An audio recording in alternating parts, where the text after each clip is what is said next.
আসসালামু আলাইকুম। নতুন ভিডিওতে আপনাদের সবাইকে স্বাগতম। গ্রীষ্মের এই সময়ে আশেপাশের দিকে একটু খেয়াল করলেই দেখতে পাবো কাঁচা আম। এই কাঁচা আম রান্নার কোনো কাজে ব্যবহার হবে না তা কি হয়? তাই আমার আজকের রান্নার বিষয়বস্তু হচ্ছে কাঁচা আম দিয়ে ডাল রান্না। আম ডাল রান্না করার জন্য প্রথমে আমি 1 কাপ মসুরের ডাল নিয়েছি। ডালগুলো একটি পাত্রে ঢেলে আমি পানি দিয়ে তা 15 মিনিটের মতো ভিজিয়ে রেখেছিলাম।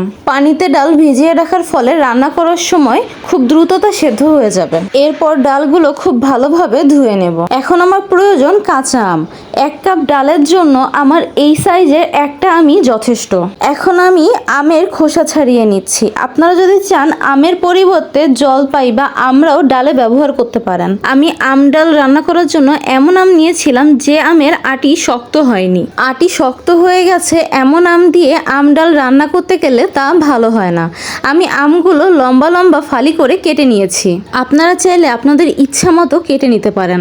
আমি এইভাবে আমগুলো কেটে নিয়েছিলাম, এর ফলে আম ডালে আম অনেক আকর্ষণীয় লাগে। এখন চলে যাব মূল রান্নায়। আমি অল্প আঁচে চুলায় একটা পাত্র বসিয়ে দিলাম এবং সেই পাত্রে মসুরের ডালগুলো ঢেলে দিলাম। আমি ডালে রসুনের ব্যবহার একটু বেশিই করি, এর ফলে ডাল খেতে আরও বেশি মজা হয়। আমি রসুনের পর লবণ দিয়ে নিয়েছি হলুদ ও কাঁচামরিচ।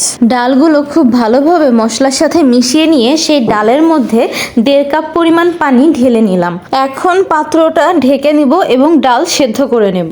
এখন অপেক্ষার পালা কখন ডাল সেদ্ধ হবে। যেহেতু আমি ডালটা আগেই ভিজিয়ে রেখেছিলাম তাই ডাল সেদ্ধ হতে বেশি সময় লাগেনি। এখন আমার প্রয়োজন হবে একটা ডাল ঘুটনি। এই ডাল ঘুটনির সাহায্যে আমি ডালটাকে খুব মিহিভাবে পানির সাথে মিশিয়ে নিব।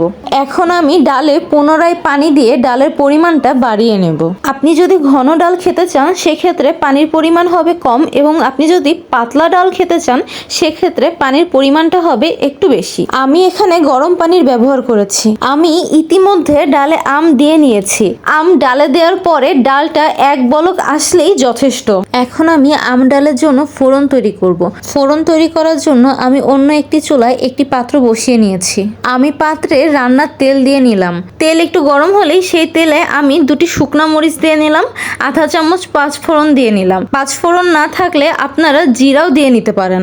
এখন এই গরম তেলে আমি দিয়ে দেব কিছু পেঁয়াজ কুচি এবং রসুন কুচি। এখন এই পেঁয়াজ কুচি ও রসুন কুচি বেশ কিছুক্ষণ নাড়াচাড়া করব। আমরা ততক্ষণ পর্যন্ত নাড়াচাড়া করতে থাকবো যতক্ষণ পর্যন্ত না পেঁয়াজ ও রসুন বাদামি রঙের হয়ে যায়। পেঁয়াজ ও রসুন বাদামি হতে সর্বোচ্চ সময় লাগতে পারে 5 থেকে 6 মিনিট। আমাদের ফোড়ন রেডি হয়ে গিয়েছে।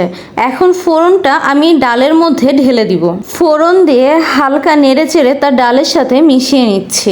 আমি এখন এই ডাল মাঝারি আঁচে চুলায় কিছুক্ষণ রাখবো।